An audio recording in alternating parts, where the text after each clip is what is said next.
Hello दोस्तों, welcome back to my new video. सबसे पहले डिस्क्लेमर देना चाहूँगा कि इस वीडियो को प्योरली एजुकेशनल पर्पस के लिए ही रिकॉर्ड कर रहा हूँ। मैं कोई भी बाई या सेल का रिकमेंडेशन इस वीडियो के माध्यम से मैं आप लोगों को नहीं दे रहा हूँ। एंड एक रिमाइंडर भी देना चाहूँगा कि आज इंडिपेंडेंस डे ऑफर चल रहा है मेरे यूट्यूब चैनल पे। जो टेलीग्राम ग्रुप मैंने ओपन किया है, जिसमें आप 3999 रुपीज़ का पेमेंट करके लाइफ टाइम का सब्सक्रिप्शन ले सकते थे, आज उसमें ऑफर चल रहा है एंड आपको 3999 के बदले सिर्फ 2999 रुपीज़ का पेमेंट करना होगा। एंड उस ग्रुप में बेसिकली आप लाइव मेरे साथ वन ऑन वन इंटरेक्ट कर सकते हो, किसी भी स्टॉक के टेक्निकल या फंडामेंटल रिलेटेड डाउट को पूछ सकते हो। एंड ये 2999 रुपीज़ में आपको लाइफ टाइम का सब्सक्रिप्शन मिल जाएगा। आपको इस ऑफर का फ़ायदा कैसे उठाना है, तो देखिए ये ऑफ़र सिर्फ आज के लिए एप्लीकेबल है। वीडियो के डिस्क्रिप्शन बॉक्स में मेरा ईमेल आईडी दिया गया है, उस ईमेल आईडी में मुझे मैसेज कीजिए, मेल कीजिए ग्रुप इंडिपेंडेंस डे ऑफ़र ऐसा करके, तो मैं आगे की डिटेल्स आपको मेल के ज़रिए शेयर कर दूंगा। तो चलिए आज इस वीडियो में हम लोग कुछ ऐसे स्टॉक्स के बारे में बात करेंगे जिनमें ज़बरदस्त बुलिश पैटर्न क्रिएट होता हुआ दिखाई दे रहा है as per technical analysis. And in fact इन सारे कंपनीज के फंडामेंटली भी स्ट्रांग है, तो ऐसा नहीं है कि कोई ये वीक फंडामेंटल वाले स्टॉक को मैं कवर कर रहा हूँ।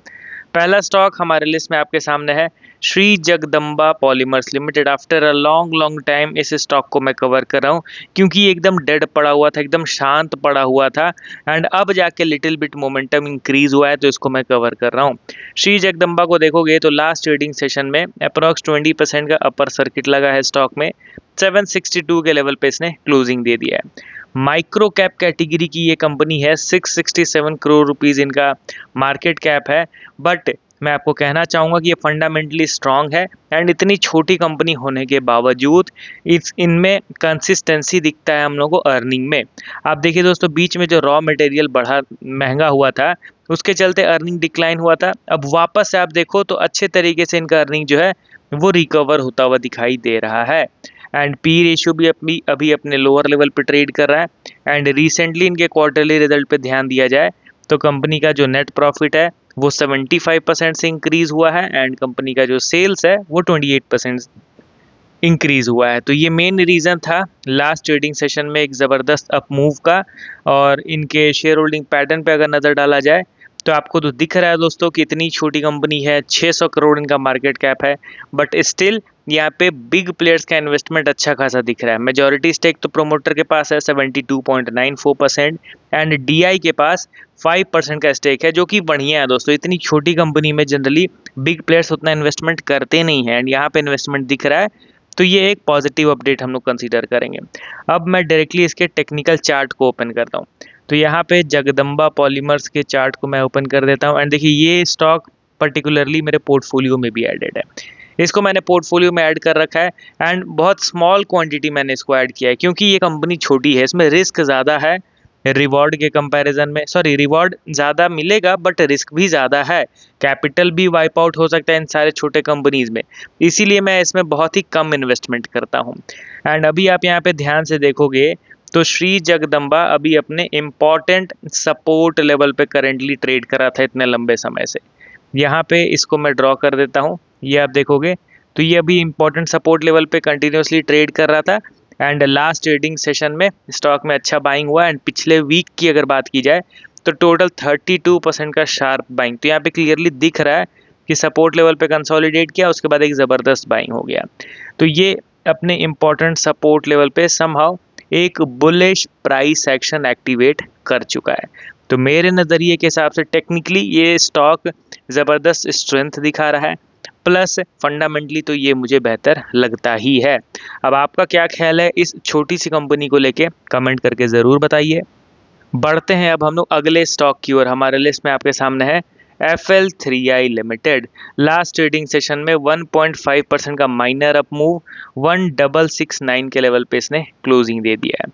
अब इसके तो सारी चीज़ें आपको दिख ही रहा है कि सबसे पहला चीज़ कि वैल्यूएशन अल्ट्रा चीप हो गया है, पी रेशियो अर्निंग के कंपैरिजन में बहुत नीचे डाउन है, प्लस अगर आप इनके इन्वेस्टर के सेक्शन पे भी नज़र डालोगे तो पता चलता है कि पिछले कुछ क्वार्टर से बिग प्लेयर्स का इन्वेस्टमेंट कंटिन्यूसली बढ़ रहा है। स्टॉक अंडर परफॉर्म कर रहा है अच्छे रिजल्ट्स पब्लिश होने के बावजूद, तो इसका फ़ायदा बिग प्लेयर्स उठा रहे हैं कि नहीं भाई रिजल्ट अच्छे हैं, स्टिल स्टॉक अंडर परफॉर्म कर रहा है, मतलब ये सही मौका है स्टॉक को खरीदारी करने का, क्योंकि बाद में जब ये स्टॉक रैली पेश करेगा तब हम लोग महंगे भाव पे खरीद नहीं पाएंगे, इसलिए लोअर लेवल पे खरीद लेते हैं।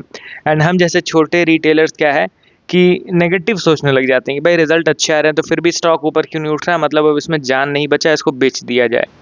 तो हम लोगों का सोचने का तरीका थोड़ा डिफरेंट होता है, इसीलिए गलत समय पे हम लोग स्टॉक को बेच देते हैं या फिर खरीद लेते हैं। अब यहाँ पे FL3I लिमिटेड का फंडामेंटल वाइज मुझे सभी चीज़ें बेहतर लग रही हैं। एंड टेक्निकली अगर आप इसके चार्ट को देखोगे तो समहाउ अभी ये लगता है कि ब्रेकआउट दे ही चुका है अपने कंसोलिडेशन जोन का, जो सपोर्ट लेवल पे ये कंसोलिडेट कर रहा था, समहाउ उस कंसोलिडेशन जोन का ये ब्रेकआउट दे चुका है। ये तो पर्टिकुलर चैनल आप लोग देख रहे हैं, ऊपर में रेजिस्टेंस है, नीचे में हमारा बनाया हुआ ये एक सपोर्ट लेवल है।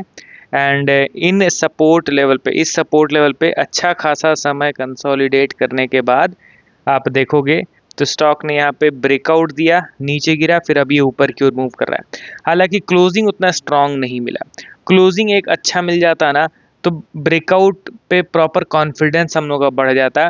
क्लोजिंग आप समझ रहे हो ना, इस तरीके का कैंडल होना चाहिए।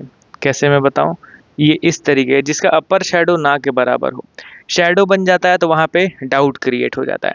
इस तरीके का क्लोजिंग होता तो वो ज़्यादा बेहतर रहता, बट ठीक है, अगर इसी तरीके से ये ऊपर जाएगा तो वेल एंड गुड। हालांकि फिर भी ये अभी भी वैल्यू इन्वेस्टिंग वाले लेवल पे ट्रेड कर रहा है।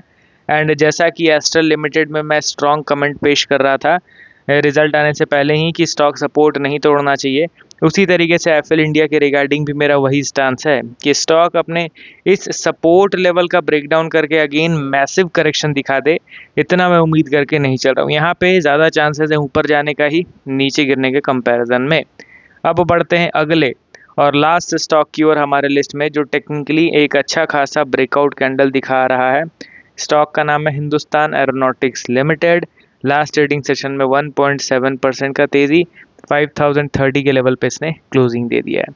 अब इनके क्वार्टरली रिजल्ट पे ध्यान दिया जाए तो रिसेंटली इनका जो नेट प्रॉफिट है 15% से इंक्रीज हुआ है। एंड इनका जो सेल्स है वो बढ़ गया 14% से। अब टेक्निकली इसके चार्ट को मैं ओपन करता हूँ तो यहाँ पे कंपनी का नाम मैंने एंटर कर दिया, हिंदुस्तान एरोनॉटिक्स लिमिटेड। एंड यहाँ पे आप ध्यान से देखोगे तो लगातार धीरे धीरे करके स्लो एंड स्टेडी तरीके से बाइंग हो रहा है। एंड ये स्टॉक का इम्पॉर्टेंट रेजिस्टेंस लेवल है, इसको मैं यहाँ ड्रॉ करता हूँ। ये देखिए दोस्तों, ये हम लोग के लिए इम्पॉर्टेंट रेजिस्टेंस लेवल है। अब यहाँ पे कंसोलिडेशन मस्ट है दोस्तों, यहाँ पे कंसोलिडेट करके ब्रेकआउट देता है तो फिर इस रेजिस्टेंस को ये रिस्पेक्ट नहीं करेगा, चांसेस विल बी कि ये स्टॉक फिर directly knew all time high बनाने के लिए बढ़ेगा। तो अभी यहाँ पे थोड़ा सा हम लोगों को पेशेंस रखना है। एंड यहाँ से ये स्टॉक नीचे भी गिर सकता है, तो इसलिए मैं पहले से एजम्पशन लगा के बाइंग करना प्रेफर नहीं करूँगा। बट हाँ, कंसोलिडेट करके ब्रेकआउट देगा तो एक अच्छा खासा बुलिश मूव इजीली एक्सपेक्ट किया जा सकता है। तो चलिए, टोटल 3 स्टॉक्स के रिगार्डिंग हम लोगों ने बात करा। मिलता हूँ नेक्स्ट वीडियो के साथ। Okay then, bye bye.